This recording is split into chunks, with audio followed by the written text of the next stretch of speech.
Meus irmãos, vamos abrir a palavra do Senhor na carta aos Efésios, no capítulo 2.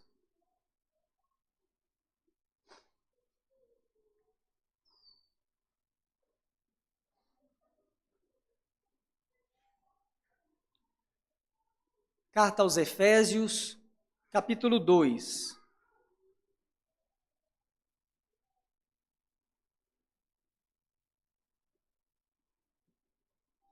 Leiamos do primeiro versículo até o verso 10. Efésios capítulo 2, a partir do 1 ao 10, assim diz a palavra do Senhor. Ele vos deu vida, estando vós mortos nos vossos delitos e pecados, nos quais andastes outrora, segundo o curso deste mundo, segundo o príncipe da potestade do ar, do espírito que agora atua nos filhos da desobediência, entre os quais também todos nós andamos outrora, segundo as inclinações da nossa carne, fazendo a vontade da carne e dos pensamentos. E éramos, por natureza, filhos da ira, como também os demais. Mas Deus, sendo rico em misericórdia, por causa do grande amor com que nos amou, e estando nós mortos em nossos delitos, nos deu vida juntamente com Cristo. Pela graça sois salvos.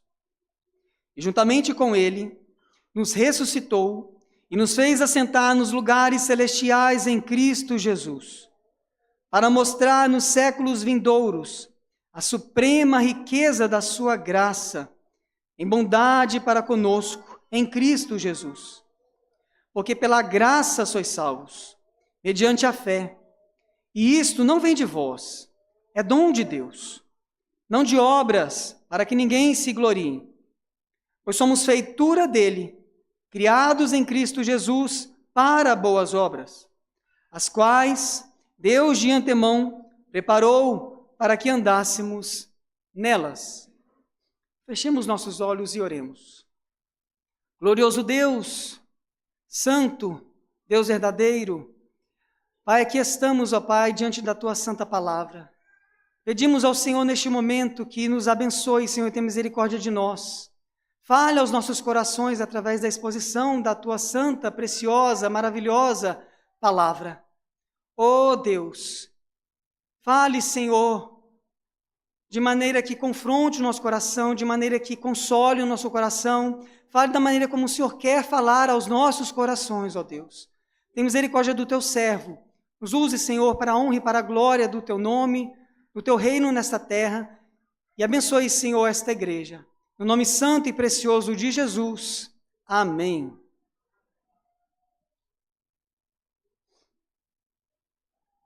Meus irmãos, compreender o que Deus fez em favor dos seus eleitos é algo essencial. É algo essencial para o crescimento individual de cada um de nós. E também é essencial para o fortalecimento e crescimento da Igreja de Cristo.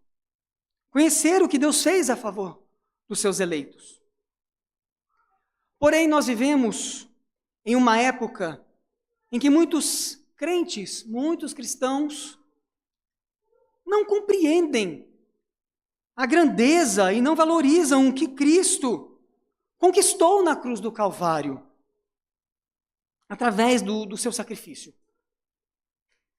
E esta passagem que nós lemos, da carta aos Efésios, nos ensina o que significa a vida que Cristo dá àqueles pelos quais Ele morreu. E essa passagem também nos mostra o contraste que essa vida que Cristo dá evidencia naqueles que outrora andavam mortos em delitos, em pecados. Esse texto que nós lemos vai nos mostrar, primeiramente, a obra do pecado no homem. O que o pecado faz no homem. E depois esse texto também vai nos mostrar, nos maravilhar com a obra vivificadora que Deus faz no homem através de Cristo. E a obra que Deus faz no homem, em Cristo Jesus, através do homem. O que Cristo faz na nossa vida para que trabalhemos para Ele. Paulo, então, nessa passagem, vai pintar um contraste muito forte, um vívido contraste entre o que o homem é em sua natureza pecaminosa e o que ele se torna quando a graça de Deus o alcança mediante a fé em Jesus Cristo. Então, primeiramente, nós vamos ver a obra do pecado no homem. O que o pecado faz no homem. São os primeiros 3 versos dessa perícope, né? Dessa passagem que nós lemos.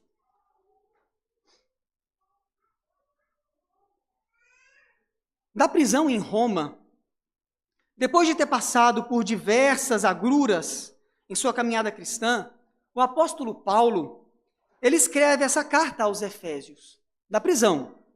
Depois de ter sofrido bastante, ele escreve a carta aos Efésios, cuja ênfase principal era ensinar aos crentes de Éfeso as bênçãos e as implicações práticas de ser o corpo de Cristo. E para isso, então, nos 3 primeiros capítulos desta carta, o apóstolo apresenta as bases da doutrina cristã, aquilo que é básico do cristianismo. E nos 3 capítulos restantes, 4, 5 e 6, ele ensina como a igreja deve aplicar aquilo que é básico na vida cristã. Então a carta norteia o cristão neste mundo corrompido, não só os cristãos de Éfeso, mas todo o cristão. A carta norteia a todos nós, revelando o glorioso propósito de Deus para a sua igreja. Então, dentro dessa visão panorâmica, Paulo inicia o capítulo 2, que nós lemos, descrevendo como é a verdadeira situação do homem corrompido em sua natureza pecaminosa. E ela é desesperadora.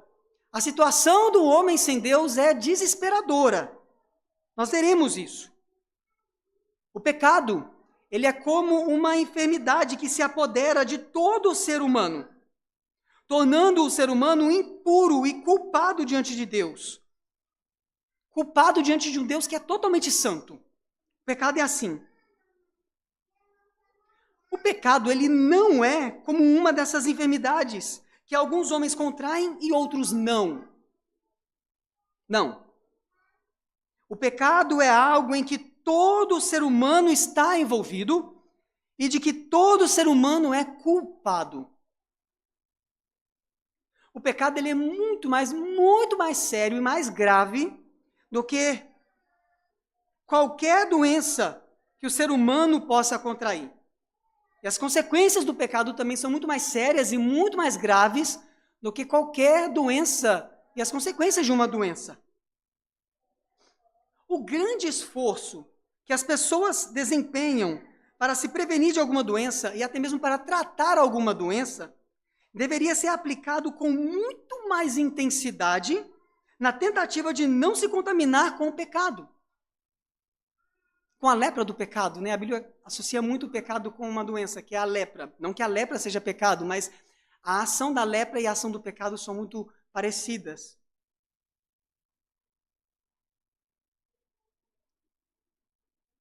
No entanto, quando olhamos para a igreja do século XXI, para nós, vemos crentes que não se preocupam com o pecado, se preocupam com doenças, mas com o pecado, que é muito mais grave, muito mais sério do que uma doença, não se preocupam. E o pecado ele vai definhando o homem, ele faz do homem um escravo. O pecado ele conduz o ser humano à morte. O fim do pecado é a morte.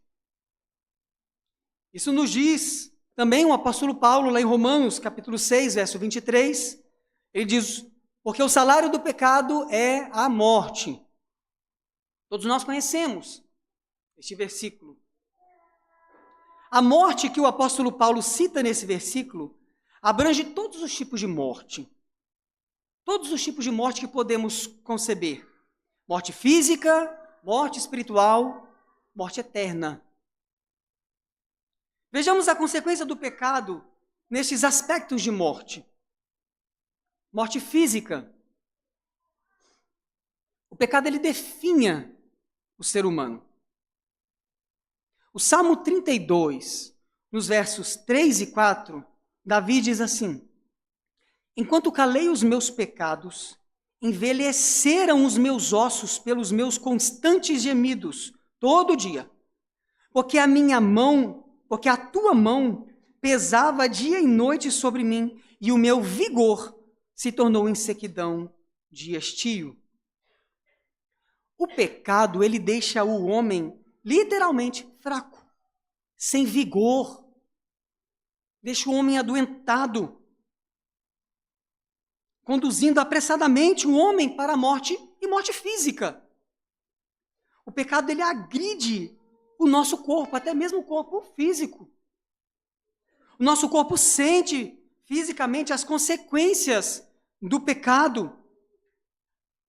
Davi sentiu, enquanto ele estava em pecado, ele adulterou, ele foi um homicida, ele cometeu pecados gravíssimos diante de Deus, e enquanto ele não confessou os seus pecados, enquanto ele não se arrependeu dos seus pecados, ele sentiu envelhecendo, ele sentiu gemidos doloridos, enquanto não mudou aquela condição, enquanto ele não se arrependeu. Ele sentiu a mão de Deus sobre o corpo dele, o vigor, ele não tinha vigor, ele não tinha ânimo.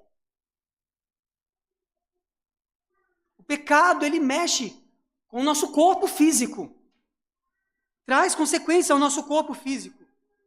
E também, todos nós temos a certeza de morrermos um dia porque pecamos. Porque a consequência do pecado é a morte, morte física. Então, porque pecamos e também porque herdamos a natureza pecaminosa, o pecado original de Adão, temos a certeza de que vamos morrer um dia. O ser humano só passou a experimentar a morte física por causa do pecado. E a morte espiritual? O pecado, ele afasta o homem de Deus.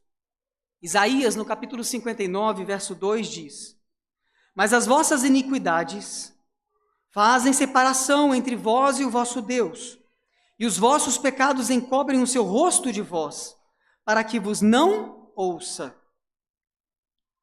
O pecado, ele faz separação entre o pecador e Deus. Ele faz com que não tenhamos comunhão com o Pai. O pecado, ele escraviza o homem de tal maneira que deixa ele sozinho. Ele isola o homem do seu Criador. Deus não ouve, porque existe uma barreira, um abismo entre o pecador e Deus. É o pecado. Então, essa separação que o pecado faz do homem e Deus é a morte espiritual, é a falta de comunhão com Deus. A pessoa, ela está viva fisicamente, porém morta espiritualmente. É um morto caminhando. E a morte eterna? O pecado conduz para uma eternidade sem Deus. Provérbios 14, verso 12, também um provérbio bem conhecido, diz assim: há caminho que ao homem parece direito, mas ao cabo dá em caminhos de morte. Você pode até se iludir achando que o caminho que está percorrendo é um caminho de sucesso, de autorrealização. Mas se este caminho não é iluminado, não é conduzido pela palavra de Deus, não é um caminho que glorifica a Deus, o fim dele será morte. O fim dele será um caminho de morte. Então a pessoa passará a eternidade sem Deus. E isso, meus irmãos, passar uma eternidade sem Deus é morte eterna. É morte eterna. E não existe maior sofrimento do que este, passar uma eternidade longe daquele que te criou. Viver uma eternidade sem o amor, sem a bondade, sem a fidelidade, sem as misericórdias, sem a graça de Deus, é um sofrimento tamanho que nós não conseguimos nem mensurar. É a morte eterna. O pecado conduz para este fim, morte eterna. Mas voltemos para o texto. Apesar do apóstolo Paulo iniciar o texto com a maravilhosa notícia de que Deus nos dá vida, porque ele inicia assim, verso 1 de Efésios 2. Ele vos deu vida, estando vós mortos nos vossos delitos e pecados. Então, apesar do apóstolo Paulo iniciar o texto com uma afirmação linda, ele vos deu vida, é apenas a partir do 4º versículo que ele vai detalhar a vida que Deus dá aos seus escolhidos. Então, Paulo, logo em seguida a essa afirmação, começa a esmiuçar a condição do ser humano sem Cristo. Um miserável pecador, o qual está morto em seus delitos e pecados.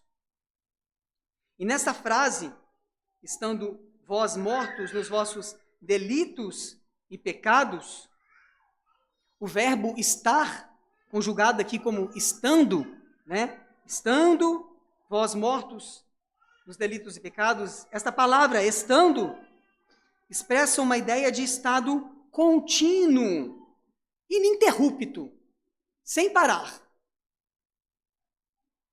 O homem sem Cristo, ele está morto espiritualmente, e é impossível que ele faça algo por si mesmo para agradar a Deus. Ele segue nesse caminho. Por mais que ele tente, ele não consegue fazer nada para sair deste caminho, para voltar por si próprio. Ininterruptamente ele segue nesse caminho. Ele é incapaz de se achegar a Deus por conta própria. Assim como um cadáver, literalmente, uma pessoa morta fisicamente, assim como um cadáver não consegue fazer qualquer ação e responder a qualquer estímulo, o homem morto espiritualmente é incapaz de fazer qualquer ação espiritual, de responder qualquer estímulo espiritual por si mesmo. Ele não tem percepção espiritual. Ele não se interessa e não tem prazer em Deus. Ele está morto espiritualmente. Isso não quer dizer que o homem sem Cristo, aqueles que não confessaram Cristo como Senhor, como seu Salvador, não possam ser uma pessoa responsável, ou um bom pai, uma boa mãe, um bom cidadão. Não, não é isso. Lá em Lucas, no capítulo 6, verso 33, está escrito assim: se fizerdes o bem aos que vos fazem o bem, qual é a vossa recompensa? Até os pecadores fazem isso, ou seja, os pecadores sabem fazer o bem. Lá em Atos 28, verso 2, no contexto em que Paulo ele sofre um naufrágio, e ele e aqueles que sofreram esse naufrágio vão parar numa ilha, está escrito assim: os bárbaros trataram-nos com singular humanidade, porque, acendendo uma fogueira, acolheram-nos a todos por causa da chuva que caía e por causa do frio. Ou seja, o homem ele consegue fazer boas ações. Ele consegue. Mesmo o homem sem Cristo, ele consegue ser um bom pai, ser uma boa mãe, ser um bom cidadão, ser responsável, ser íntegro, ele consegue. Porém, tais atitudes humanas, não mudam em nada a condição deste homem diante de Deus. Não mudam. O homem, ele permanece sendo pecador, morto espiritualmente, porque essas coisas boas que nós julgamos fazer, diante de Deus, são como trapos de imundícia. Vejamos lá em Isaías 64, 6. Isaías 64, verso 6, diz assim: mas todos nós somos como o imundo, e todas as nossas justiças como o trapo da imundícia. Todos nós murchamos como a folha, e as nossas iniquidades, como um vento, nos arrebatam. Ou seja, diante de Deus, essas nossas boas ações não alteram em nada a nossa condição, porque o pecado ele é muito agressivo aos olhos de Deus. É como um leproso. Por mais que um leproso fizesse o bem a um outro leproso, que vivesse ali na sua comunidade de leprosos, por mais que ele faça o bem ao outro leproso, ambos continuam leprosos, ambos continuam impuros. Ou por mais que uma pessoa curada, uma pessoa sã, que não esteja leprosa, faça o bem a um leproso, vamos dar um talento aqui nesse leproso, vamos cuidar dele, vamos dar um banho no leproso, limpar suas feridas e tudo. Depois que ele estiver todo limpo, nós vamos enxugá-lo, colocá-lo na melhor roupa, um melhor tecido, um linho ou uma seda. Ele estará bonito. Porém, vão passar alguns minutos, algumas horas, e aquela lepra vai começar a aparecer novamente. Vai começar a sangrar novamente o corpo daquele leproso. O pus vai aparecer, vai começar a corroer novamente a sua carne, e também aquele tecido, aquele linho, aquela seda. E tudo logo estará fedido, podre. De nada terá valido a ação de quem tentou mudar aquele leproso. Não mudou, não conseguiu. Ele continua sendo um leproso, imundo. Sua condição não foi alterada. Então, da mesma forma, é o pecador diante de Deus. Por mais que ele faça uma coisa ou outra boa, por mais que ele seja um bom homem, uma boa mulher, um bom pai, um bom cidadão, responsável, íntegro, diante de Deus ele é um pecador. Ele é imundo. Ele é como um leproso, que não pode ter contato com outra pessoa. Diante de Deus, a sua situação não mudou em nada.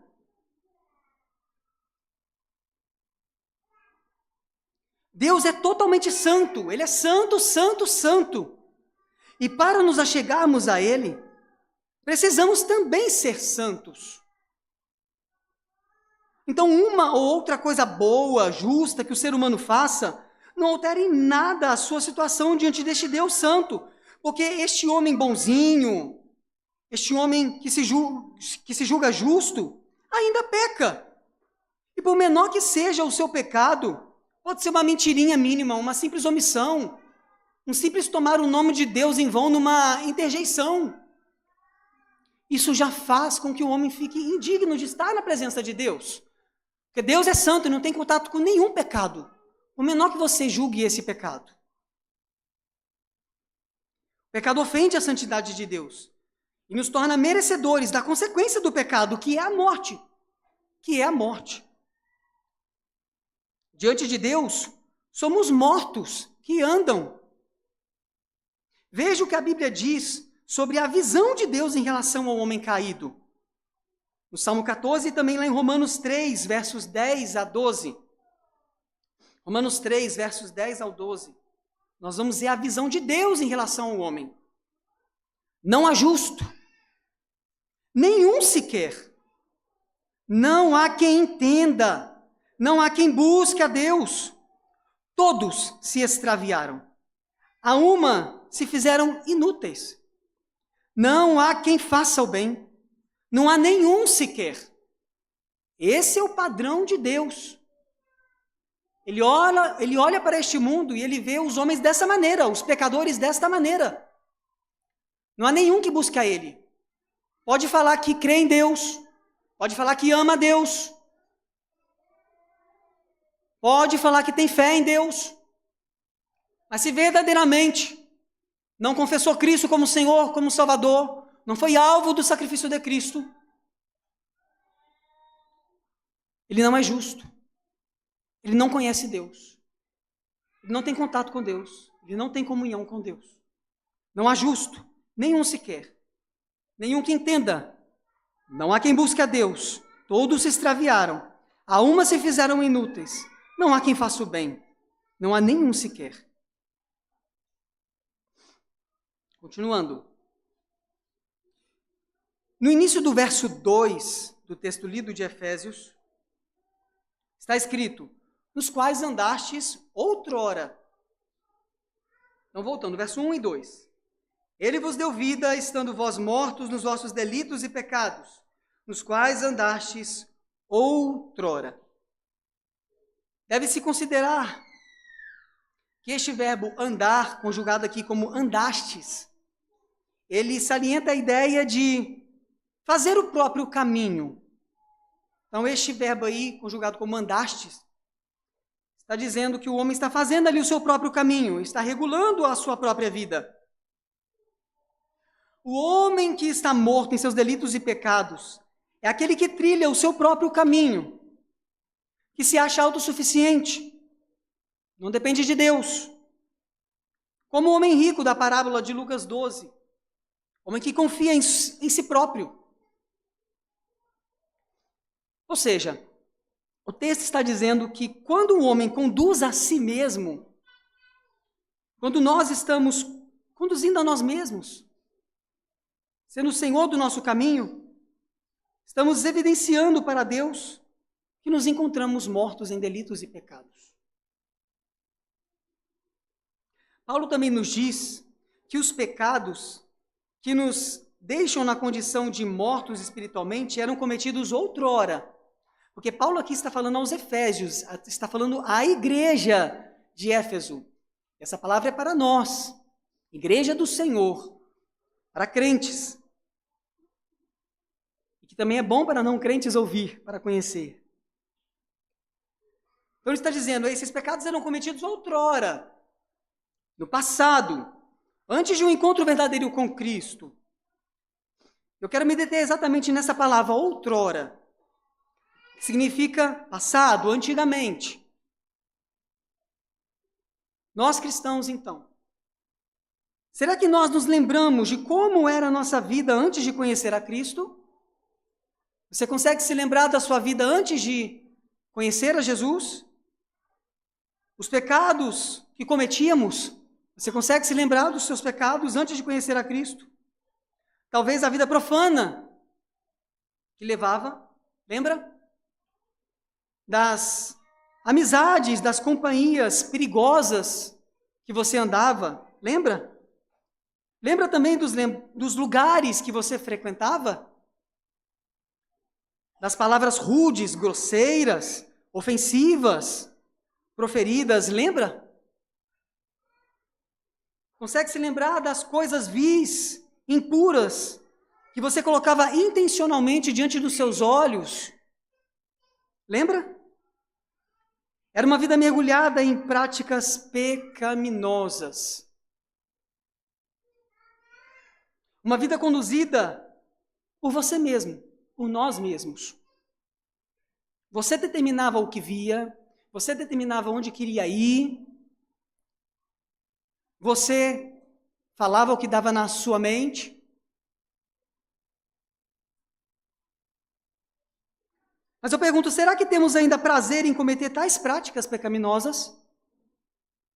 Tais lembranças fazem parte apenas de outrora, do passado, ou ainda fazem parte do presente?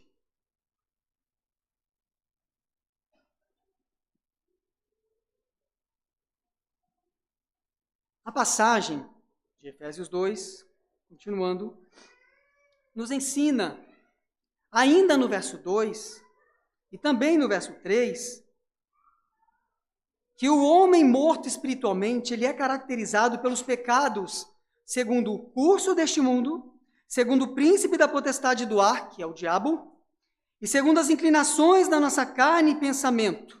Vamos ler versos 2 e 3, para continuarmos aprendendo sobre a obra do pecado no homem. Vamos ler tudo, 1, 2, 3.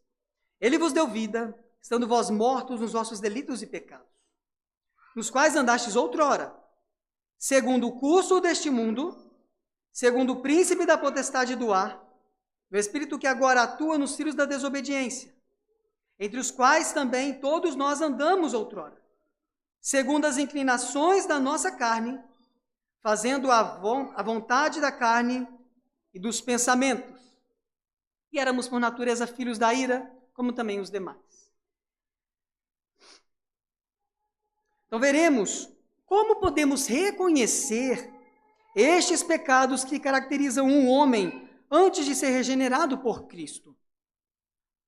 Os pecados de outrora, segundo o curso deste mundo. No verso 2.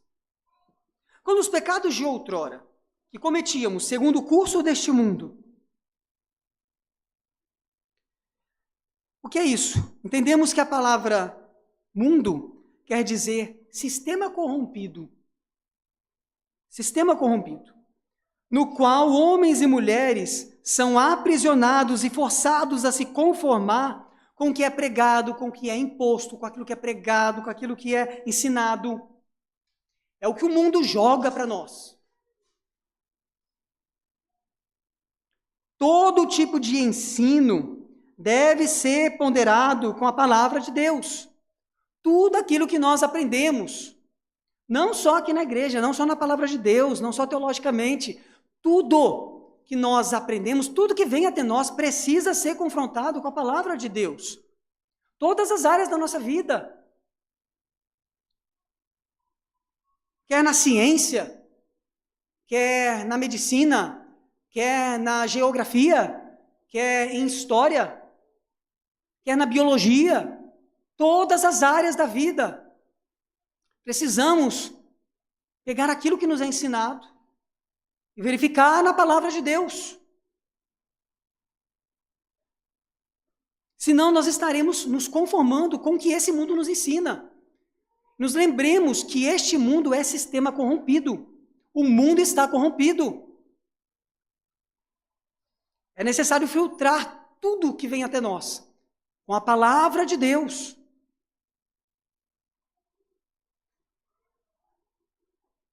Nos lembremos de Romanos 12, 2. Não vos conformeis com este mundo, mas transformai-vos pela renovação do vosso entendimento. Não vos conformeis com este mundo. Tudo deste mundo. A respeito dessa perigosa relação que muitos cristãos possuem com este mundo, a palavra de Deus nos instrui lá em 1 João, capítulo 2, do 15 ao 17. Diz assim: não ameis o mundo, nem as coisas que há no mundo. Se alguém amar o mundo, o amor do Pai não está nele. Porque tudo que há no mundo, a concupiscência da carne, a concupiscência dos olhos, a soberba da vida, não procede do Pai, mas procede do mundo. Ora, o mundo passa, bem como a concupiscência. Aquele, porém, que faz a vontade de Deus, permanece eternamente. E lá em Tiago, capítulo 4, verso 4, também está dizendo: infiéis, não compreendeis que a amizade do mundo é inimiga de Deus? Aquele, pois, que quiser ser amigo do mundo, constitui-se inimigo de Deus. Irmãos, esse mundo conspira contra Deus. Nós cantamos hoje de manhã o Salmo 2, que fala isso. Esse mundo conspira contra Deus, contra Cristo. Esse mundo conspira contra a verdade. É o que diz o Salmo 2. Os reis da terra se levantam. Os príncipes conspiram contra o Senhor e contra o seu ungido. Ou seja, esse mundo, esse sistema corrompido se levanta em todas as áreas contra Deus, contra a sua palavra. Seja criterioso. A Bíblia nos ensina tudo o que é necessário para vivermos de maneira que glorifiquemos a Deus. A nossa confissão de fé diz isso. Infelizmente, hoje em dia, muitos dizem: em relação a esse assunto, ou em relação a outro assunto, a Bíblia não fala claramente, ou a Bíblia deixa em aberto. Você decide. Não é isso que a Bíblia fala, não é isso que a nossa confissão também. Ela diz: todo o conselho de Deus, concernente a todas as coisas indispensáveis para a sua própria glória e para a salvação, fé e vida do homem, está expressamente registrado na Escritura, ou pode ser por boa e necessária consequência deduzido da Escritura. Ou seja, todo o conselho de Deus, ou seja, toda a instrução de Deus, concernente a todas as coisas indispensáveis para que você viva glorificando a Deus, para que você seja salvo, para que você viva no seu dia a dia, de maneira que agrade a Deus, está registrado nela, na Escritura. Ou pode ser deduzido dela, de maneira que você não se confunda, de maneira que você não seja enganado. Então é necessário ponderar tudo que esse sistema corrompido nos apresenta, para que não pequemos segundo o curso deste mundo. Vou dar um exemplo rápido aconteceu conosco. Nós estávamos procurando um livro de matemática para ensinar para nossa filha, porque o livro que ela estava fazendo acabou, o livro, e não tinha uma sequência. Era um livro muito bom, pura matemática. Vou dar esse exemplo para os irmãos verem que até na matemática, em qualquer área da vida, nós estamos sujeitos a ser enganados, precisamos filtrar na palavra de Deus. Então nós pegamos um livro que achávamos ser bom, de um sistema de ensino renomado, considerado, muito bom, famoso. Então pegamos, vamos fazer então com esse livro aqui, né? E quando a gente começa a ver, junto ali com a matemática, haviam vários textos carregados de ideologias, carregados ali de feminismo, de várias outras coisas pesadas, que nada tinham a ver com matemática. Nos problemas de matemática sempre tem uma historinha, alguma coisa que se você for criterioso, você vai perceber que aquilo ali está induzindo a alguma coisa. Ou seja, até num simples livro de matemática, o cristão precisa estar vigilante.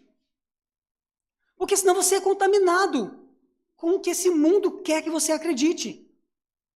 Com as ideologias pagãs, mundanas, satânicas.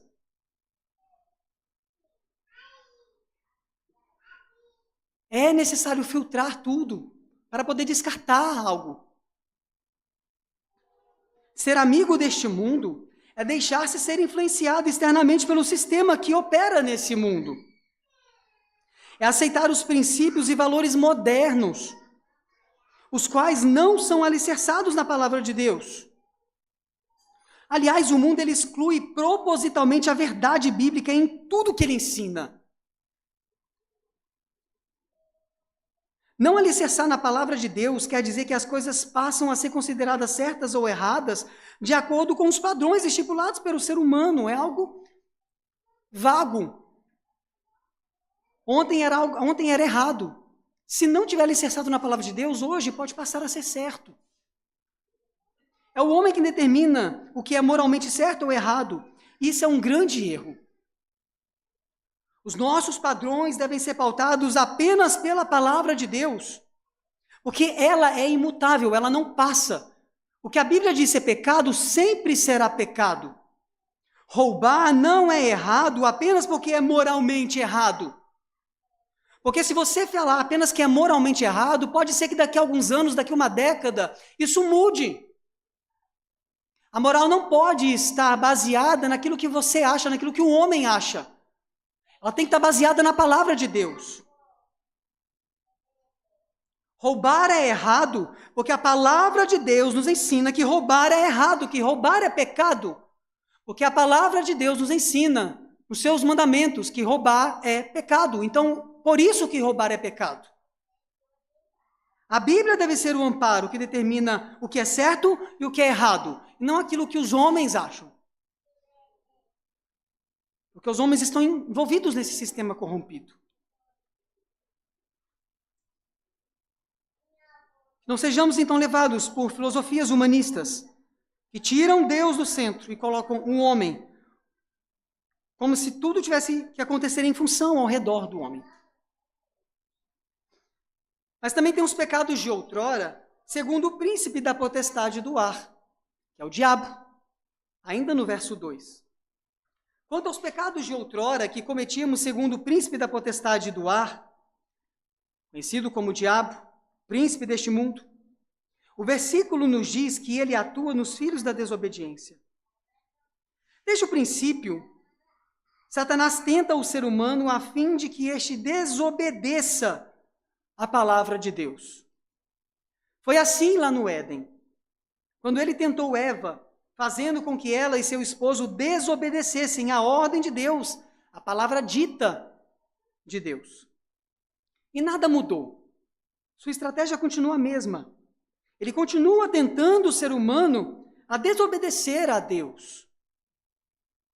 Acerca dele, de Satanás, Paulo escreve em sua carta aos Coríntios: o Deus deste século cegou o entendimento dos incrédulos, para que eles não resplandeça a luz do evangelho da glória de Cristo, a qual é a imagem de Deus.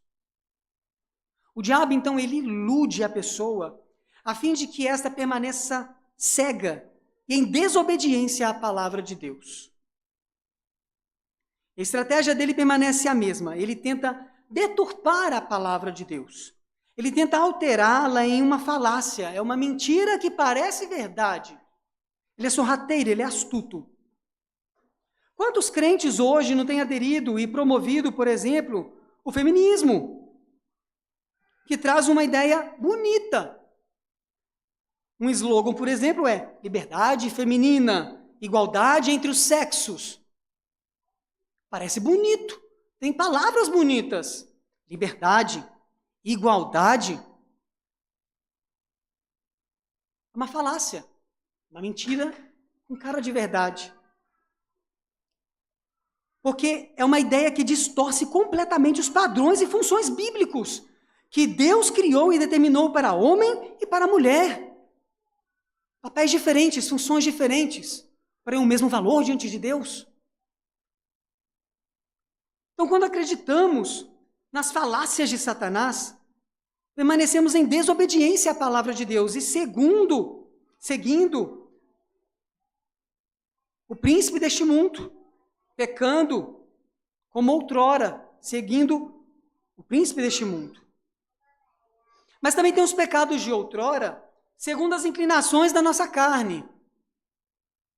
Já no versículo 3, Efésios 2, 3. Quanto a esses pecados de outrora que cometíamos, segundo as inclinações da nossa carne e dos pensamentos, vemos lá no Salmo 51, verso 5, o seguinte. Davi diz assim: eu nasci na iniquidade, e em pecado me concebeu minha mãe. E lá no Salmo 58, verso 3, está escrito: desviam-se os ímpios desde a sua concepção, nascem e já se desencaminham, preferindo mentiras. Então nós vemos que a carne não é o nosso corpo, mas sim a natureza caída com a qual já nascemos. O ser humano, ele possui uma inclinação para praticar o mal. Nós já nascemos inclinados para o mal. O seu coração, ele é contaminado pelo pecado. Lá em Mateus, capítulo 15, verso 19, está escrito: porque do coração procedem maus desígnios, homicídios, adultérios, prostituição, furtos, falsos testemunhos, blasfêmias, uma série de pecados. O homem que não tem Cristo, ele vai procurar sempre agradar a si mesmo. Ele vai tentar agradar as vontades da sua carne, dos seus pensamentos, dos seus desejos pecaminosos. Porque ele é contaminado pelo pecado. Ele procura se satisfazer e amar a si mesmo em primeiro lugar. Ele é um ser egoísta. É um ser egoísta que não reconhece que está idolatrando a si próprio. O Senhor Jesus, ele resume todos os mandamentos em apenas 2. Ele diz assim: amarás o Senhor teu Deus de todo o teu coração, de toda a tua alma, de todo o teu entendimento. Este é o grande primeiro mandamento. O segundo, semelhante a este, é: amarás o teu próximo como a ti mesmo. Mateus 22, 37 a 39. Muitos fazem a seguinte pergunta, bem comum nos nossos dias: como poderei amar a Deus e amar ao próximo se não amo a mim mesmo? Ou dizem a seguinte afirmação: só posso amar a Deus e ao próximo a partir do momento que eu me amar. Tais afirmações, elas refletem esse egoísmo do ser humano, em sempre se pôr em primeiro lugar. Elas evidenciam esse egoísmo do ser humano, de sempre buscar agradar a si próprio, Na palavra de Deus, não está escrito isso, que amar a si próprio é requisito ou condição para que possamos amar a Deus ou ao próximo. Não é isso que Jesus falou. Não é isso que está escrito. Nem faz sentido tal pensamento. Deus não pode ficar subordinado ao ser humano. É o contrário. A partir do nosso amor devotado a Deus, em primeiro lugar, procedem o amor ao próximo e o reconhecimento do cuidado e do amor de Deus por nós. A nossa verdadeira necessidade não é nos sentirmos amados por nós mesmos, mas sim nos sentirmos amados por Deus, por aquele que nos criou, aquele que nos conhece perfeitamente. Essa é a verdadeira necessidade do ser humano. Se sentir amado, mas por Deus. Então, para nos sentirmos amados e também amarmos ao próximo, a verdadeira condição é amar a Deus acima de todas as coisas, de todo o coração, de toda a tua alma, de todo entendimento. Esse é o requisito. Esse é o primeiro mandamento. Amar a Deus. Em primeiro lugar.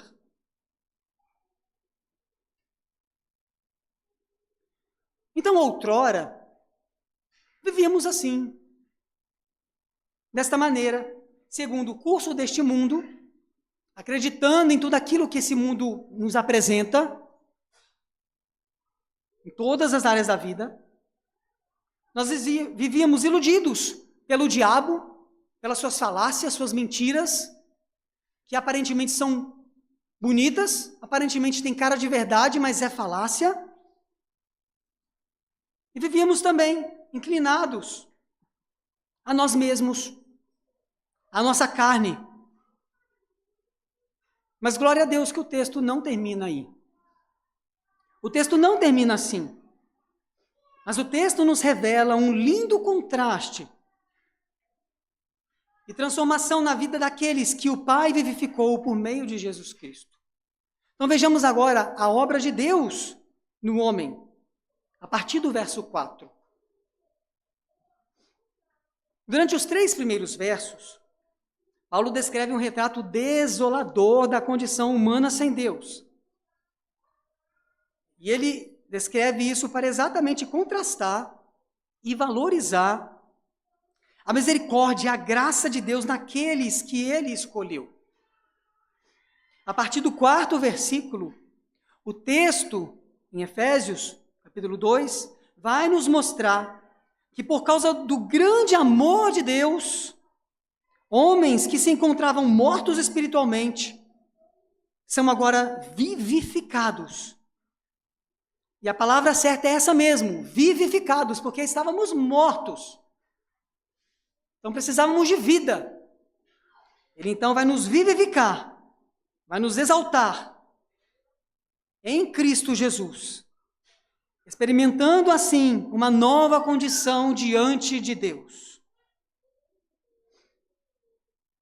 Nos versículos iniciais nós vemos a morte reinando em cada homem. Mas a Bíblia nos afirma que Deus é a fonte da vida. Deus é a fonte da vida. No Salmo 36, verso 9 está escrito: pois em ti, em Deus, está o manancial da vida, a fonte da vida. E da mesma maneira que o pecado, ele se expande para todos os aspectos de morte, morte física, morte espiritual e morte eterna, a vida que Deus nos dá também se aplica nesses 3 aspectos: física, vida espiritual e vida eterna. Foi Deus quem soprou o fôlego de vida nas narinas de Adão.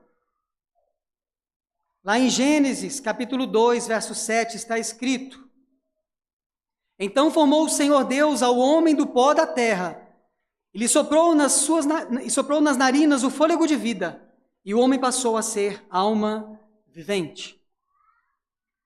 Este fôlego de vida, que também Deus nos dá, contrasta a morte física, consequência do pecado.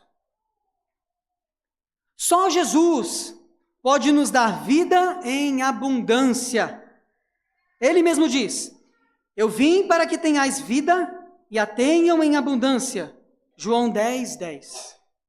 Esta vida em abundância dada por Jesus contrasta a morte espiritual. É Jesus quem nos liga novamente ao Pai, que nos faz ter novamente comunhão com Deus. Só Jesus, ninguém mais. Só Jesus.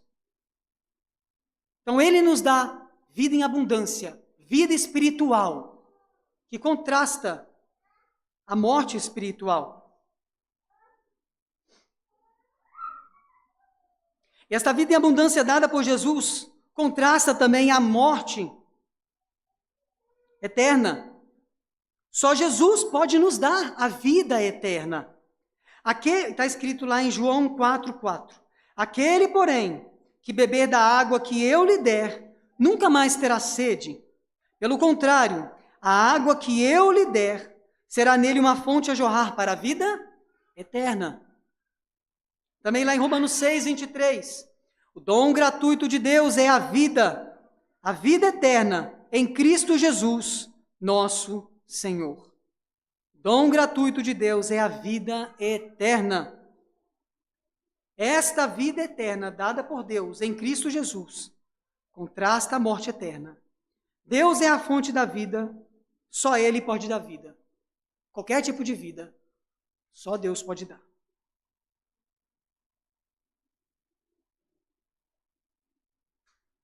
Nós vemos a obra de Deus no homem, primeiramente, entendendo o verso 4, entendendo que Deus nos amou. Lá no verso 4, vamos para o verso 4. Mas Deus, sendo rico em misericórdia, por causa do grande amor com que nos amou, vamos ficar aqui no verso 4. Neste verso 4, o verbo ser, conjugado como sendo, ou seja, mais Deus, sendo rico em misericórdia, esse verbo ser, conjugado como sendo, traz a ideia de ação contínua, de ação linear. Assim como o ser humano, lá no estando mortos em delitos e pecados, ele era contínuo, linear, não conseguia sair daquele caminho, Deus também, sendo rico em misericórdia, ele é também contínuo. O verbo aqui traz a mesma ideia. Ele é contínuo. Então, o homem está contínuo aos seus delitos e pecados, mas Deus vem contínuo, sem alterar, em misericórdia, em graça. Essa expressão é a ideia que traz este verbo, da ação de Deus. Ele é rico em misericórdia, ele é rico em amor para com os seus eleitos. O verso 4 também descreve a causa pela qual Deus quis mudar a condição humana de morto espiritualmente para vivo em Cristo Jesus. E a causa é o grande amor de Deus. O grande amor de Deus. Por causa do grande amor de Deus, o ser humano passa a ser alvo da misericórdia, da graça de Deus. Ele é contemplado com a salvação. Deus, então, movido pelo seu grande amor, decide doar vida aos que ele escolheu, aqueles que estavam mortos em delitos e pecados, a fim de que estes fossem agraciados com vida em abundância, com vida espiritual, com vida eterna. Para isso, então, Deus envia Jesus. Deus envia Jesus a este mundo. O Cordeiro de Deus, que fez um sacrifício que nenhum outro homem poderia fazer.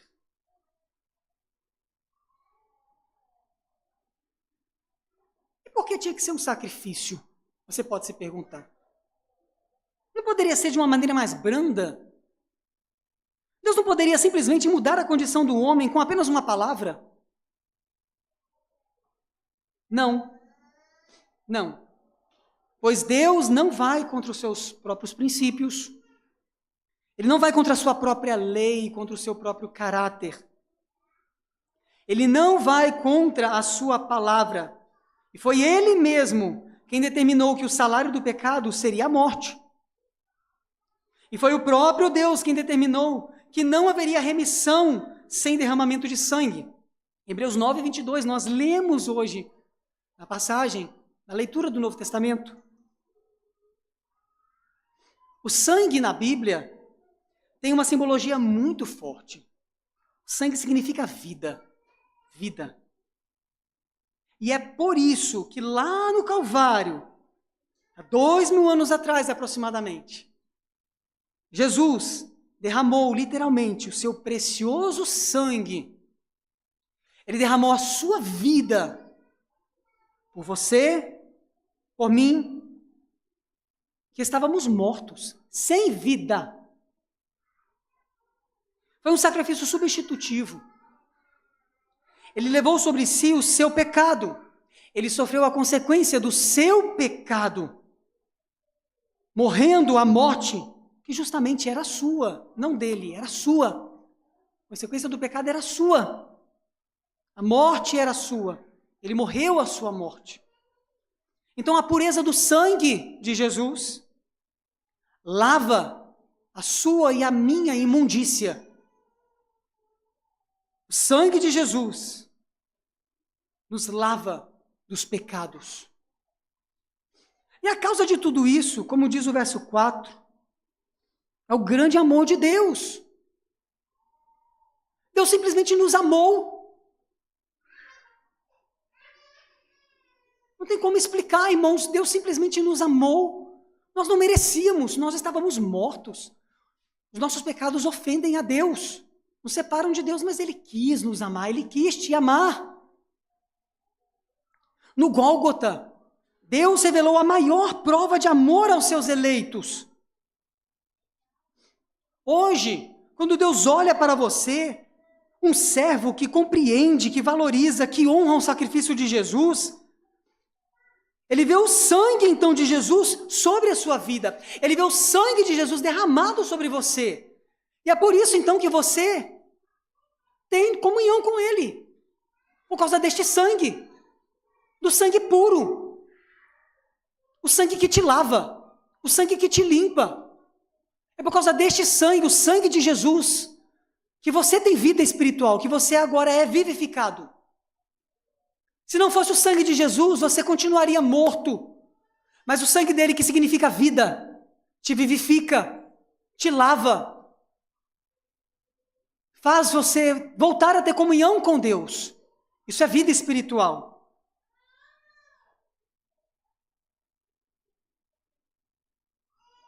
Como posso então não amar a este Deus que tanto me amou, que fez aquilo que eu jamais poderia fazer por mim mesmo? Que você poderia fazer por si mesmo? Como pode você não amar a Jesus, desprezar a Cristo? Como posso não amar a Jesus que sofreu no meu lugar? Que sentiu o nojo do meu pecado? Que sentiu o peso do seu pecado?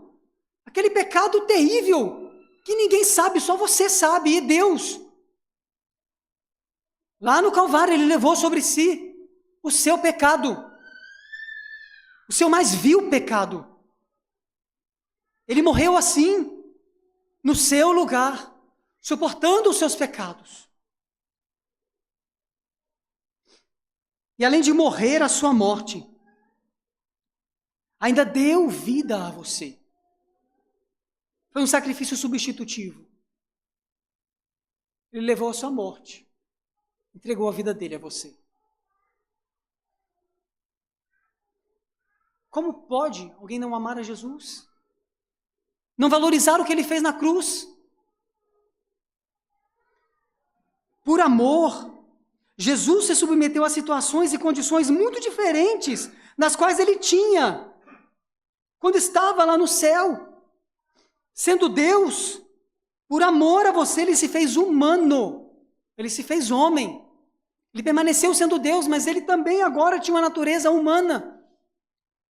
Sendo ele criador, por amor a você, ele se fez criatura. Ele se fez um homem, criatura, um bebezinho, que se caísse no chão poderia morrer, totalmente dependente de um outro homem.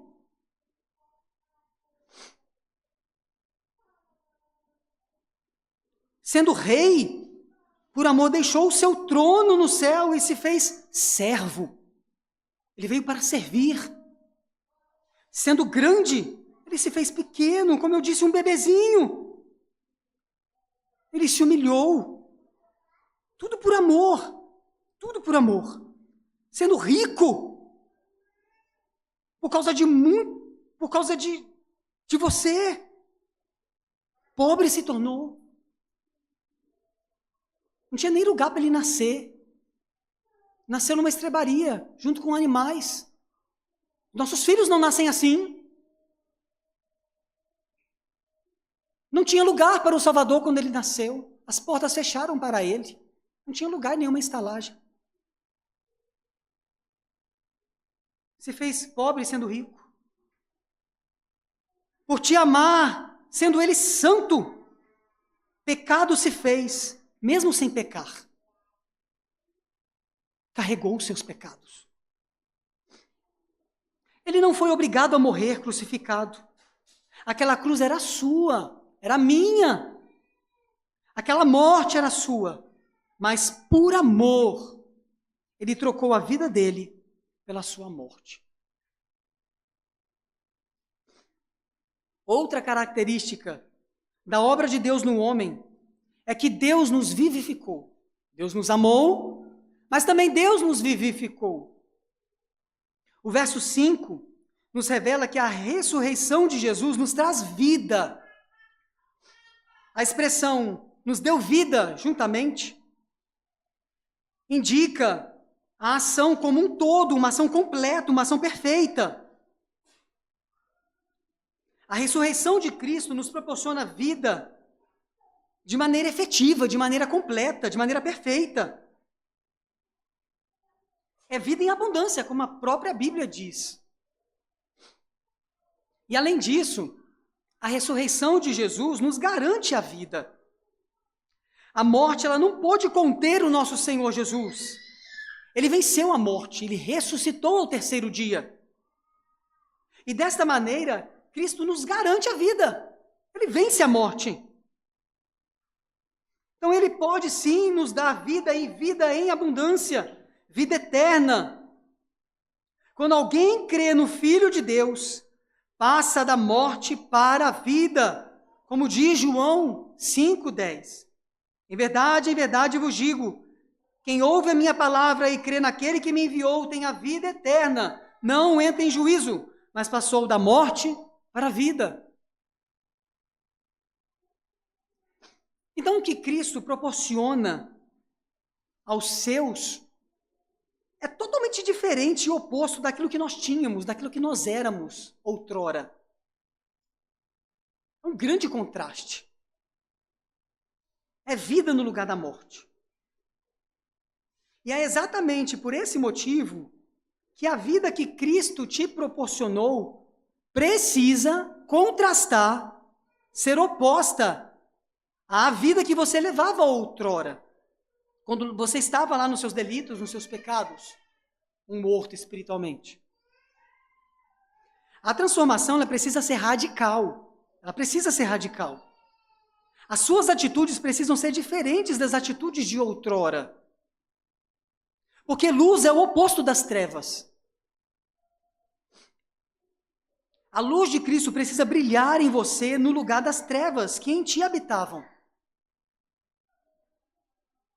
1 João capítulo 1, verso 5 ao 7 diz: Ora, a mensagem que da parte dele temos ouvido e vos anunciamos é esta, que Deus é luz e não há nele treva alguma.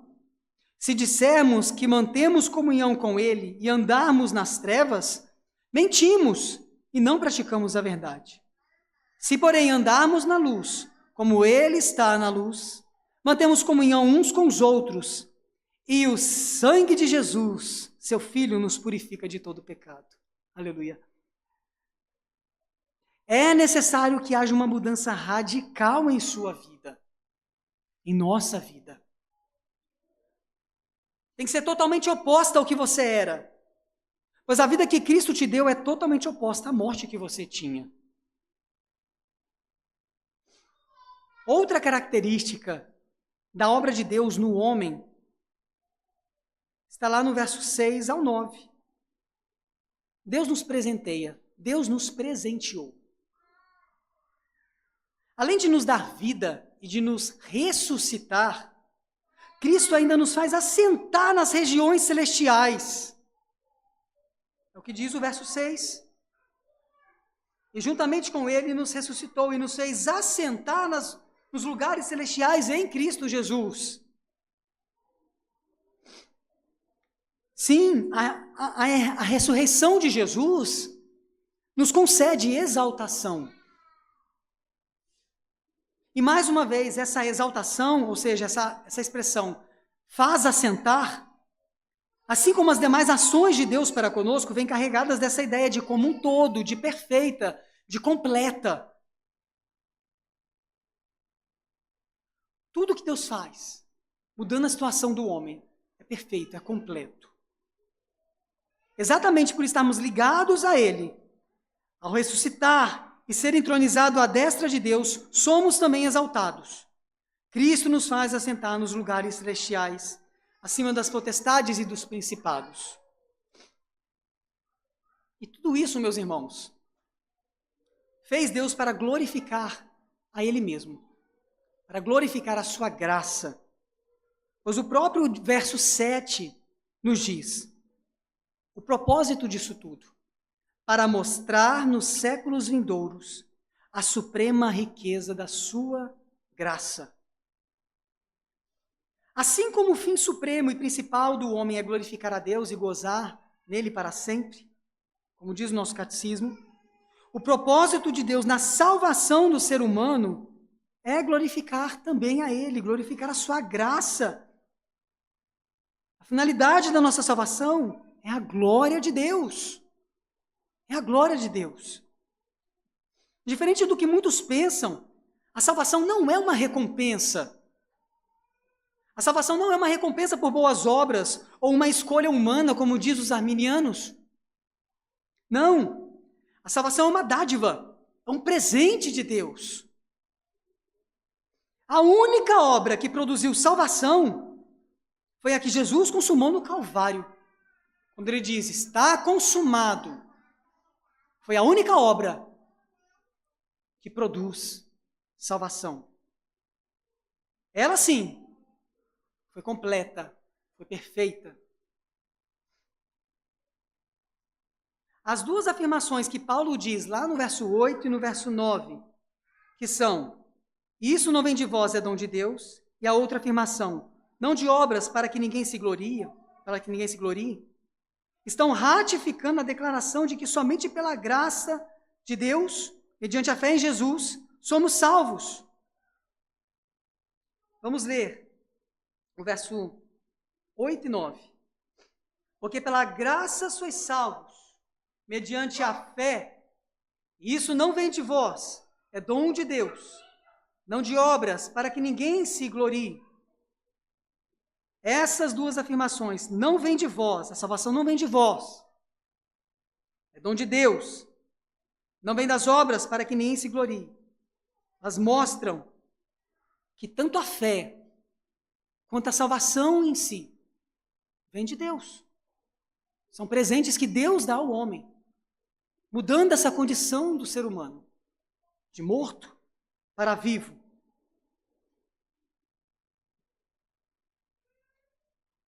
Ainda veremos a obra de Deus através do homem.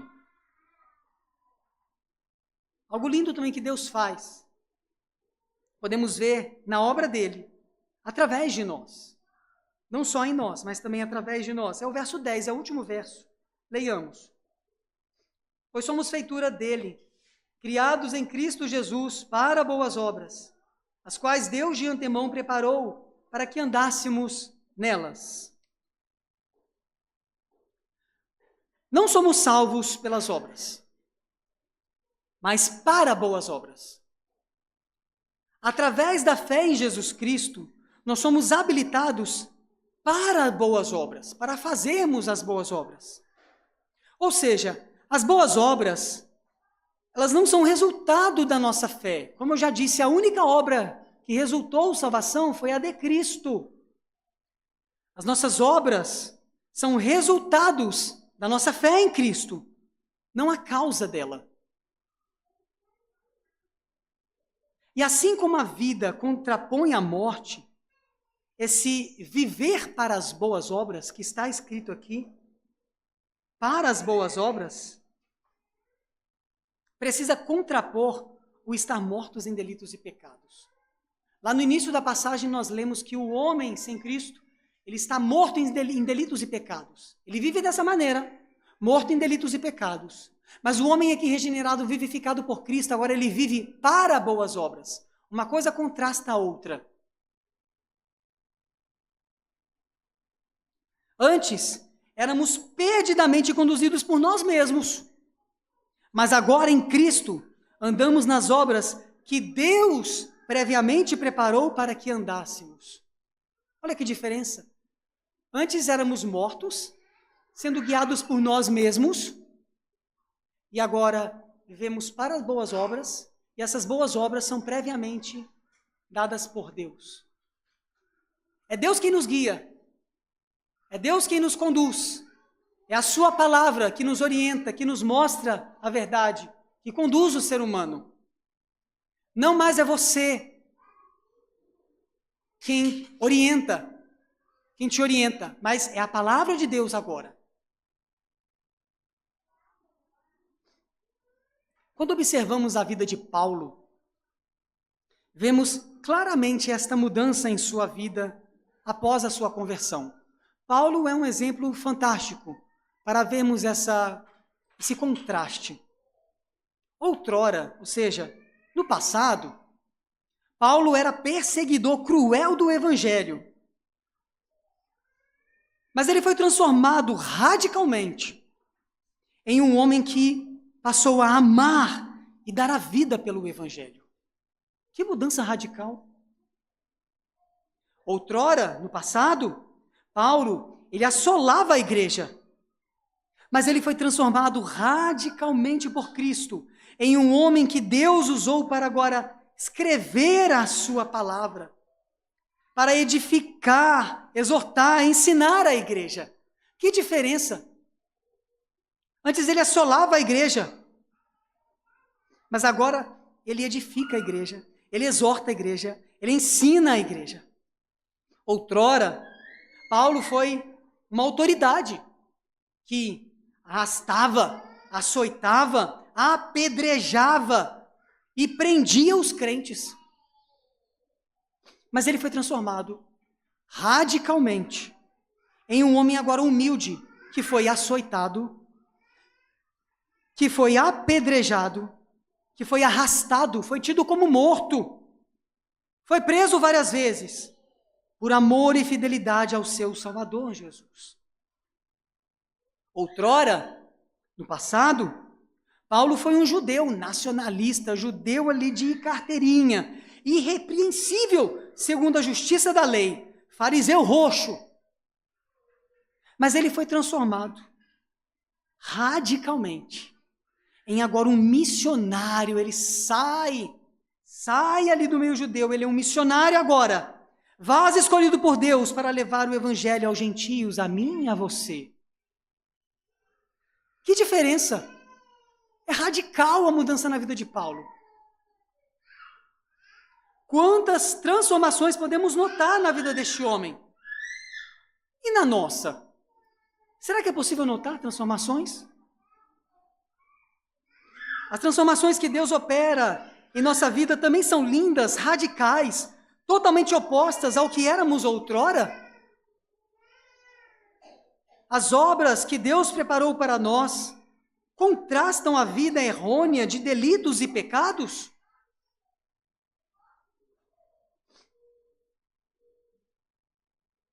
A nova vida em Cristo Jesus regenera a nossa mente.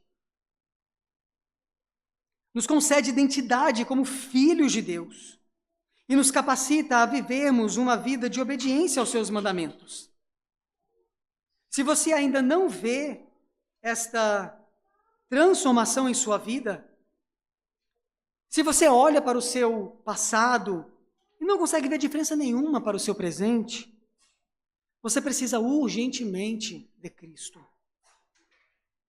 Se a sua postura, sua maneira de agir, suas atitudes, seu linguajar, sua cosmovisão, tudo em você refletir a vida de outrora, você precisa ser vivificado por Cristo. Porque tudo isso precisa refletir a vida que Cristo conquistou na cruz. Viver uma vida de conformidade com este mundo é desprezar o sacrifício de Jesus, o grande amor de Deus. É preferir a morte ao invés da vida. Jesus Cristo é a vida. Então renda-se hoje a Jesus. Confesse os teus pecados. Peça perdão mediante o seu sacrifício. E seja alvo da salvação de Deus, pela graça, mediante a fé em Jesus. Então, meus irmãos, concluindo, através desse texto, desta perícope, da carta aos Efésios, nós aprendemos que os pecados cometidos, segundo o curso deste mundo, segundo as ilusões e as falácias do diabo, e segundo as inclinações da nossa carne, são pecados que caracterizavam uma vida aprisionada em delitos e pecados. Que pela palavra de Deus é morte espiritual, é vida de outrora. Mas o mesmo texto nos mostra que por causa do grande amor de Deus, revelado em Jesus Cristo, nós somos vivificados, exaltados e presenteados em Jesus, a fim de que sejamos transformados e vivamos uma vida que procura estar sempre em obediência aos mandamentos dele e uma vida que glorifique a ele. Então faça uma retrospectiva em sua vida. Veja se a vida que levava outrora permanece sendo a vida do presente. Ou se a vida de outrora é totalmente oposta à vida que tem hoje. Faça essa análise. Peça ao Senhor que a sua nova maneira de viver possa contrastar o modo de viver mundano. Peça ao Senhor que efetue transformações radicais em sua vida, pois só assim o mundo verá em você uma mudança da água para o vinho, das trevas para a luz, da morte para a vida. Amém.